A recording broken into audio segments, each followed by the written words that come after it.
నమస్తే పొలిటికల్ వ్యాస్కి స్వాగతం.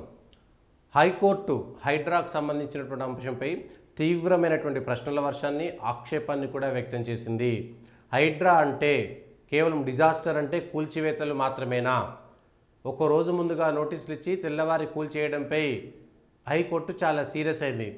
అట్లనే అమీన్పూర్కు సంబంధించినటువంటి భూ వ్యవహారంలో హైకోర్టు స్టే ఇస్తే కూడా దానిపైన కూడా కూల్చివేతలు ఎట్లా చేస్తారంటూ తహసీల్దార్ని అట్లనే హైడ్రా కమిషనర్ రంగనాథ్ని కూడా చాలా తీవ్రంగా మందలించింది. అసలు హైదరాబాద్ లోపల ఎన్ని కుంటలు ఉన్నాయి, ఎన్ని ఎఫ్టీఏలు ఉన్నాయి, ఎన్ని బఫర్ జోన్లు ఉన్నాయి, ఎన్ని నిర్ధారణ చేశారు అనేటువంటి అంశం పైన హైకోర్టు చాలా సీరియస్ అయింది. దానికి సంబంధించినటువంటి ప్రశ్నలు వేస్తూ కూడా విషయం చెప్పింది. సెలవు రోజున హైడ్రాకు సంబంధించినటువంటి దాంట్లో సెలవు రోజున ఎందుకు హైడ్రాకు సంబంధించినటువంటి దాంట్లో సెలవు రోజున కూల్చివేతలు ఎందుకు, సెలవు రోజే ఎందుకు కూలుస్తున్నారు? ఒక్కరోజు కూడా సమయం ఇవ్వరా? నోటీస్ ఇచ్చిన తర్వాత ఒక్కరోజు కూడా సమయం ఇవ్వరా? ఒకటే రోజు ముందు ఒక్కరోజు సమయం ఎందుకు ఇస్తారు? ఇవి ప్రశ్నల వర్షం కురిపించింది. రేపు చార్మినార్ తహసీల్దార్ వచ్చి హైకోర్టు భవనాన్ని కూల్చమంటే కూల్చేస్తారా? హైకోర్టు భవనాన్ని కూడా, అంటే హైకోర్టు కూడా నాలా పక్కనే ఉంటుంది, హైకోర్టు భవనం కూడా మూసీ నది పక్కనే ఉంటుంది కాబట్టి హైకోర్టు భవనాన్ని కూడా కూల్చేస్తారంటూ ఒక ప్రశ్న వచ్చింది. డిజాస్టర్ అంటే ఒక కూల్చివేత మాత్రమే కాదు. మొదటి నుంచి మనం చెప్తున్నాము, చెరువులు కుంటలకు సంబంధించి ఇది ఏ సంవత్సరం నుంచి మీరు తీసుకుంటున్నారు? హైదరాబాదు రంగారెడ్డి దాంట్లో రింగ్ రోడ్డు లోపలైతే ఏ సంవత్సరం నుంచి మీరు కూల్చివేతలకు ఇది హైకోర్టు ప్రశ్నించలేదు, మనం చెబుతుంది. కూల్చివేతలకు సంబంధించి ఏ కట్ ఆఫ్ డేట్ ఒకటి ఉండాలి కదా, కట్ ఆఫ్ డేట్ ప్రకారము మీరు ఎప్పటి నుంచి దీన్ని కూల్చివేత చేస్తారు? అట్లయితే హైదరాబాద్లో కూడా అనేకమైనటువంటి చెరువులు కనబడకుండా పోయినటువంటివి ఉన్నాయి, వాటన్నిటినీ కూల్చేస్తారా? ట్యాంక్ బండ్ పరిసర ప్రాంతాల్లో ఉండేటువంటి బఫర్ జోన్ పరిస్థితి ఏమిటి?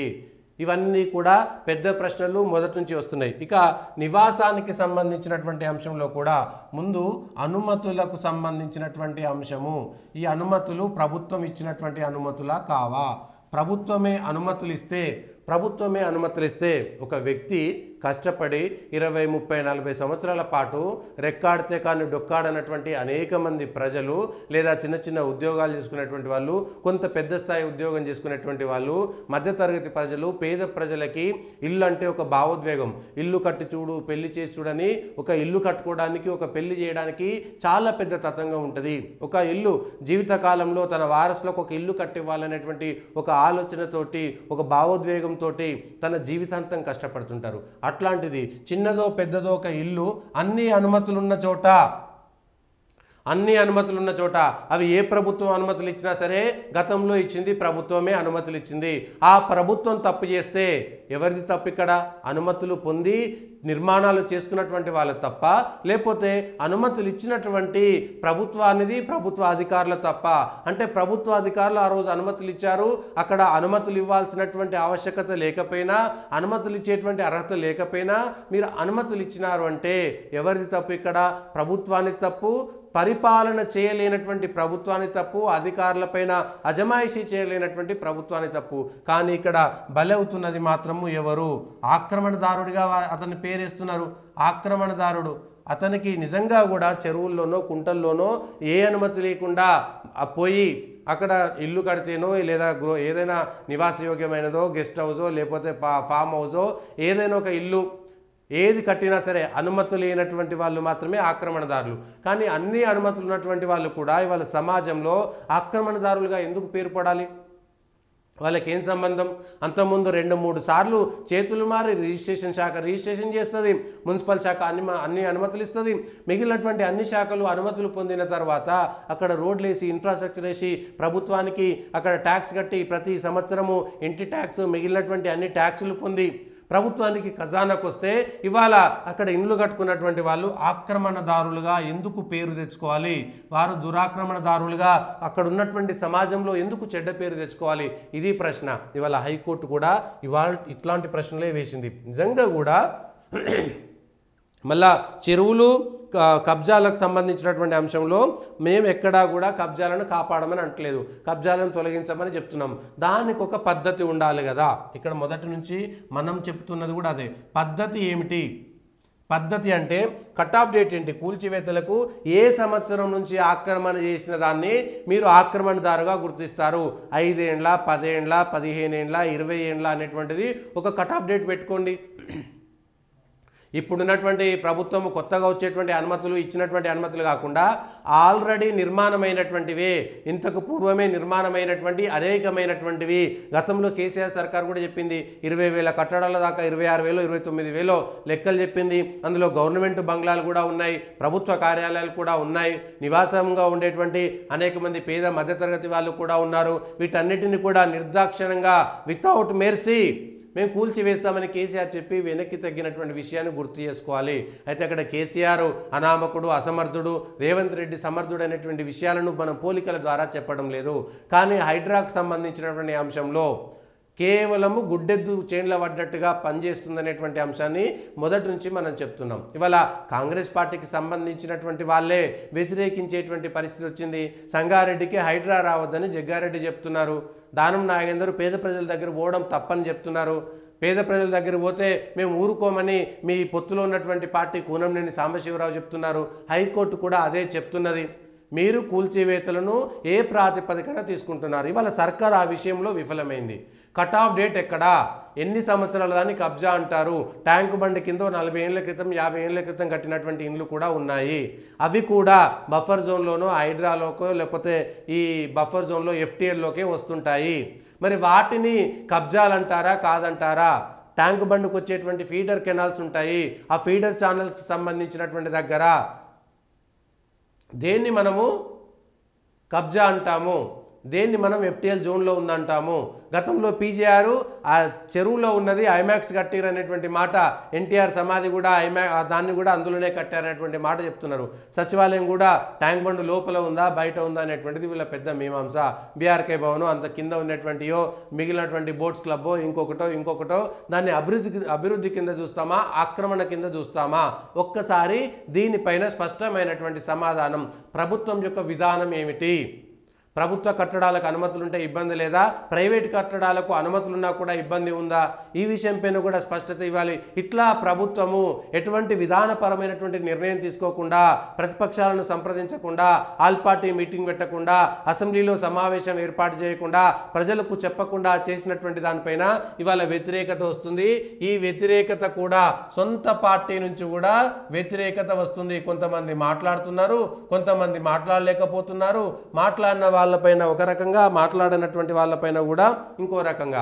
ప్లస్ నోటీసులు ఇచ్చినాక కనీసం ఒక నెల రోజులైన సమయం ఇవ్వాలి. మనం మొదటి నుంచి పొలిటికల్ వైస్లో అనాలిసిస్ చేసిన ప్రతిసారి చెప్తున్నాము ఇదే మాట.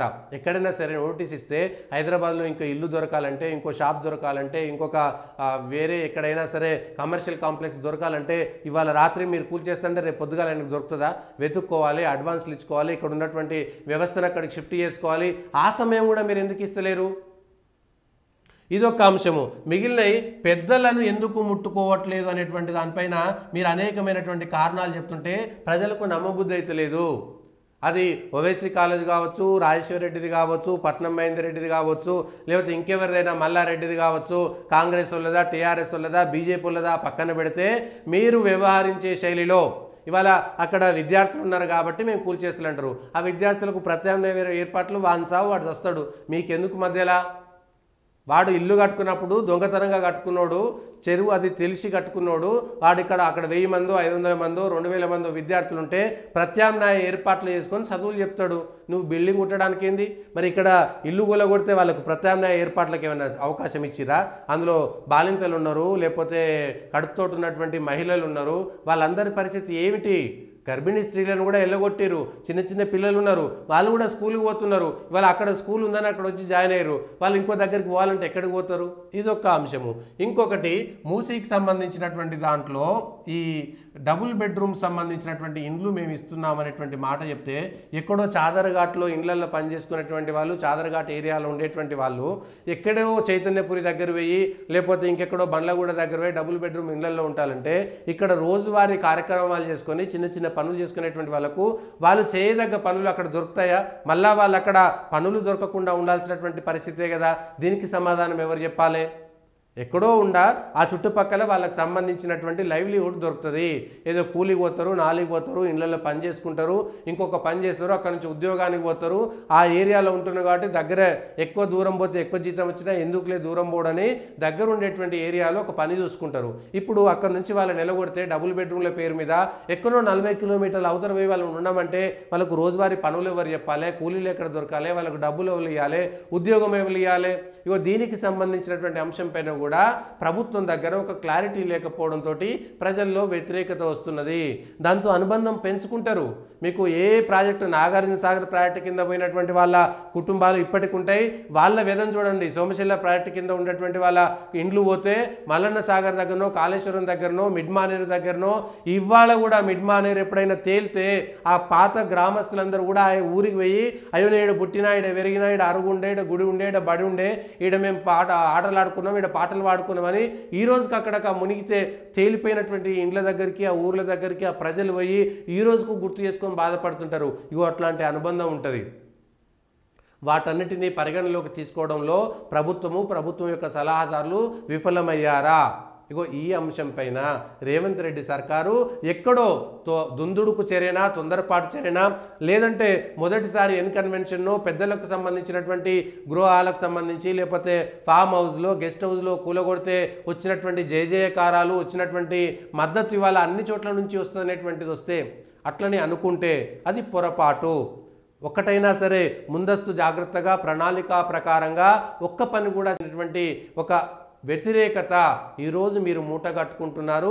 ఈరోజు కాంగ్రెస్ పార్టీ చేతులు గాలిన తర్వాత ఆకులు పట్టుకునే చందంగా ప్రయత్నాలు చేసినా కూడా కాగల కార్యం గంధర్వులే తీర్చినట్టుగా కాంగ్రెస్ పార్టీ తగిన మూల్యం చెల్లించుకోవాల్సి వస్తుంది. రేవంత్ రెడ్డి గారి సర్కారు తగిన ఇబ్బందులు పడాల్సి వస్తుంది. ఖచ్చితంగా ఈ విషయంలో మంత్రివర్గంలో మాట్లాడినప్పుడు మంత్రులు ఏం చెప్పారు, ఎమ్మెల్యేలు ఏం చెప్పారు, స్థానికంగా ఉండేటువంటి ప్రజాప్రతినిధులు చెప్పారు, నాయకులు ఏం చెప్పారు, వ్యతిరేకత ఎట్లొస్తున్నది, ఏం చేస్తున్నది, ప్రభుత్వాలు రెచ్చగొడితే రెచ్చిపోతున్నారా, నిజంగానే వాళ్ళకు కడుపు కాలిందా, కడుపు మంటతోటి మాట్లాడుతున్నారా అన్న అంశం పైన కూడా.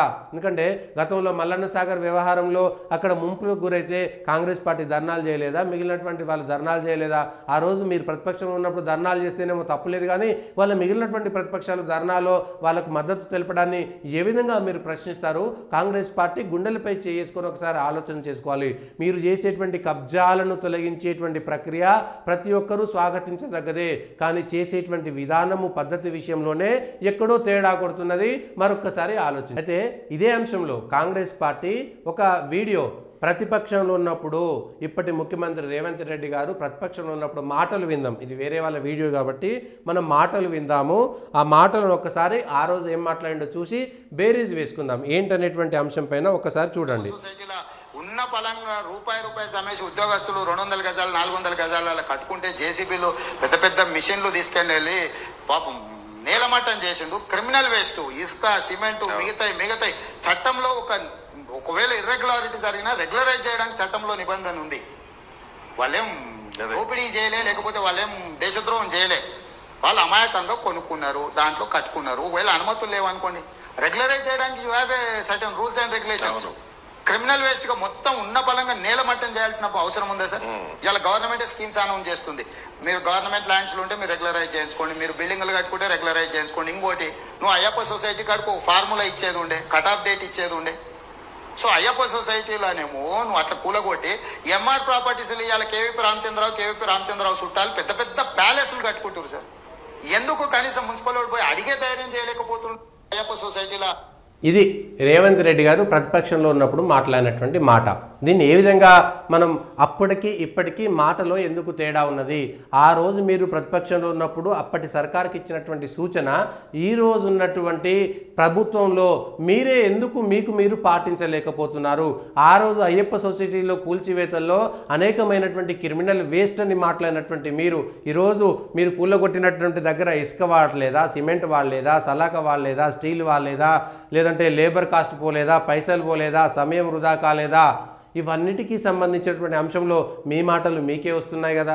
ఆ రోజు అట్లా మాట్లాడి ఈరోజు ఇట్లెందుకు మాట్లాడుతున్నారు?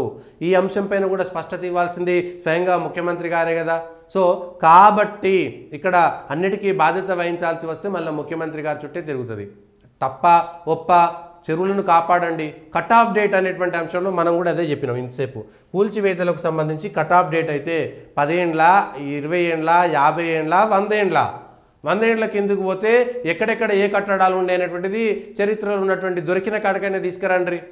లేకపోతే 50 ఏండ్లు, 10 ఏళ్ళు 2014 వచ్చినటువంటి అనుమతులు మాత్రమే తీసేస్తున్నాం, 2014 తర్వాత తెలంగాణను ధ్వంసం చేసిరనుకుంటే రేపు పొద్దుగాల కాంగ్రెస్ సర్కారు పోయి ఇంకొక సర్కారు వస్తుంది, వాళ్ళు కూడా రేవంత్ రెడ్డి ఇచ్చినటువంటి అనుమతులపైన, వాళ్ళ సర్కారు ఇచ్చినటువంటి అనుమతులపైన సమీక్ష చేస్తామంటే ఇట్లా సమీక్ష చేసుకుంటూ పోడే ఉంటుందా?